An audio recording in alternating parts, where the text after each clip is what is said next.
single end of the year, we try and give you some tips on how to start coping. But this year, we're trying to help you on shaking off the blues. Because, my God, the seasonal blues are heavy. They are with us. They are within us. They are around us. They are a guy. I hate it. But let's talk about it. It's very normal for you to feel fatigued. It's very normal for you to feel lethargic when it comes to the end of the year, simply because it's been a long year. Like, a lot of things have happened, and it is the end of one season and the beginning of another. So what do you do to cope with, let's call it sometimes seasonal depression, sometimes the blues, whatever you want to call it, it is seasonal depression. What do you do to, like, cope with it yourself, Turi? I think the most important one is just like knowing where I am financially and accepting that. Girl. And we've had that conversation where anytime we're talking about money, Katham is like, tusianze hiyo conversation, you know, tusianze. But kujijua ni important. Kujua where you are. It's very important because everybody is doing something huge, something big. And you forget that some people have been planning for Christmas from last Christmas. Kutoka January, amekuwa na budget, anaeka away 500 bob every day. Ndio Christmas achafue like never before. And then there's us, you know, there's somebody else living check to check, invoice to invoice. So it's really not the same for everybody. So when you know where you stand financially and you accept it, Christmas is much easier. When you accept, by the way, it's nice that other people have like Christmas lights even on their cars, but I just don't have the budget for it right now, and that is okay. For those with kids, have you had that conversation where you're like, najua akina Njoki wako na mataa kila mahali, but us, we can only do a candle. But we're going to do the best we can do with this candle. And that is okay. Just having those conversations about money and acknowledging where you are at this moment. Another thing that I have found very, very helpful is having a routine and sticking to it. Like, there's no extra thought of, you don't have a moment in the day where you have a lull and you're going like, what is my life? No. Unaamka asubuhi kama uko na biashara. Unaamka asubuhi kama umeenda mahali. Unaamka asubuhi kama umeingia kwa bafu umeanza. Keep that routine going. Otherwise, the moment you keep quiet like this for yourself, all the two monkeys and the demons in your head, they start telling you, look at you, it's December. Your resolutions, did they resolve? Did you resolve your resolution? Depression comes when you're sitting. It comes, the moment you are quiet like this, you're keeping quiet to yourself. You're doing nothing. You're doing nothing.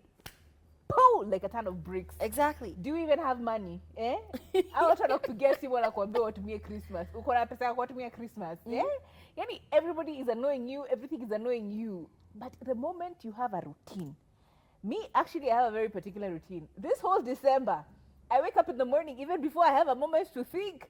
Nimeenda nikabrush meno nikatoka nikaenda kutouch grass. Nimeenda kutembea huko tupatane huko na mandege zinanipigia shui. Nikitoka hapo naingia kani nimeoga mbio shasha. Ukitoka hapo umeanza kucreate content, unakula nini breakfast, umemaliza kuonesha watu umekuja nini breakfast. Ukitoka hapo unaingia unafanya makeup routine. By the time makeup routine inaisha hivi ni masaa ya kuingia job. Umeshaingia job siku imeisha. Like Tara, you need to do it. Otherwise, ningekuwa nalia huko peke yangu. Unalia, you're there crying in the middle of the night. Hey, I don't. I would like to copy you, but with walking, me when I start walking, I walk with all my demons. Gosh. Niko kwa barabara najiongelesha kama mwendawazi. I'm like, hata hajui. Hajui vile mimi niko. I walk with my demons. I have music and I'm still hata naweza tembea kwa barabara. The music is being overridden. Mine is a dangerous one. I cannot be walking. So what are you doing? I touch grass in other ways. Okay, girl. I find, yes. Find other. Another way is, I think we even mentioned this last week. When you're taking stock of the year, just be very grateful about the things you've achieved, but don't ruminate. Usistick hapo. You know, I saw somebody say at squeeze millennials wanataka graduate, wafanyiwe graduation ceremony, wakimaliza driving school. I think it's just a millennial thing of always wanting to celebrate even the smallest things. And when they don't work out, we want to ruminate there. We want to say, why didn't it work out? Oh, I'm such a failure. Oh, look at other younger people doing so much better. Oh, what have I done this year? Nah. Be grateful. Even if you didn't see, sometimes you feel like you're not doing enough because you're constantly raising the bar. Like the person who started 2024 is a completely different person ending this year. When I started the year, perhaps my only goal was to lose 2 kg. And I have probably even lost more during the year. But now when I'm taking stock at the end of the year, I'm like, why am I not skinny? You know, like you're never happy. You never give yourself the chance to say, you know what, I've done a good job. Even if you just maintain, Ujambi, at least I didn't add. That's awesome. You could be 20 kg heavier, babe. There we go, babe. There we go. Exactly. Another one, in addition to hutia nyeki, yani touch grass. Touch grass. Hutia nyeki. Another way of making sure that you are aligned with not only your goals financially for next year, but making sure that you're sticking to not getting into debt. Like I saw a video of a girl on TikTok, and she was like, yo, guys are saying it's Drinksember, guys are saying it's December, and don't ask us where we are. And how she doesn't even have money to leave the house. So what is she going to do? So she was like having that conversation with herself, and she's like, wow, people over there online, drinking, out, traveling consistently. And she only has money to just buy bread and milk in the morning and enjoy her life. And I was like, girl, ain't nothing wrong with that. First of all, having and creating a budget for December so that you do. How many people start getting called by their money lenders in January because you coppered? Your whole vacation was madeni. You went to the village to flex on You them. went, thank you. You hired a car to go to the village. You did shopping, kerodo, umejaza huko kwa boot. And now you're over here back to realizing that all the money that I borrowed, I need to pay back. You start your year in debt.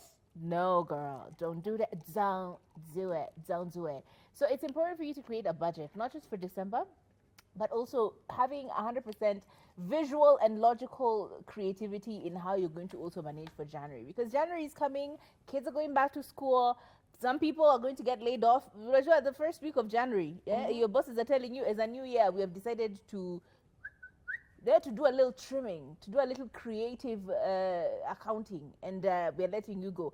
Like, what are you going to do then? Now that you spent all your money in December, what are you going to do then? It's important for you to take stock and just create a budget that makes sense. You have a safety net for at least a month or 2 months. Doesn't have to be a lot of money, but you can always find a way to manage it. And I think just live your life. Just remember to live. Sometimes we're so caught up in all the traditions that we should be doing, in what Christmas has meant to everybody else. But what does it mean to you? What does this festive season mean to you? If it means relaxing, you finally got those 2 weeks off of work. If it means sleeping properly and just being meh and not using your brain cells for anything, if that is what it means for you, well and good. If it means going to church and finding Christianity again or religion again, do that. If it means starting your resolutions today, do that. But just do things that make sense for you and things that spark joy for you. And I think there's one more thing that we keep forgetting to mention, and it is just be mindful of people who have no parents, orphans, and people who have no one to celebrate with. Try as much as you can to involve them in your activities. Like if you know a neighbor in your building who doesn't have any major plans, they don't have major family, they don't have, like they're on their own, please try and hold their hand, send them a meal every so often when you can. If you can, just remember your loved ones, the ones who've gone before us, and say a little prayer or find a way to memorialize them and their life, and be mindful of people who are going through it and alone during this holiday.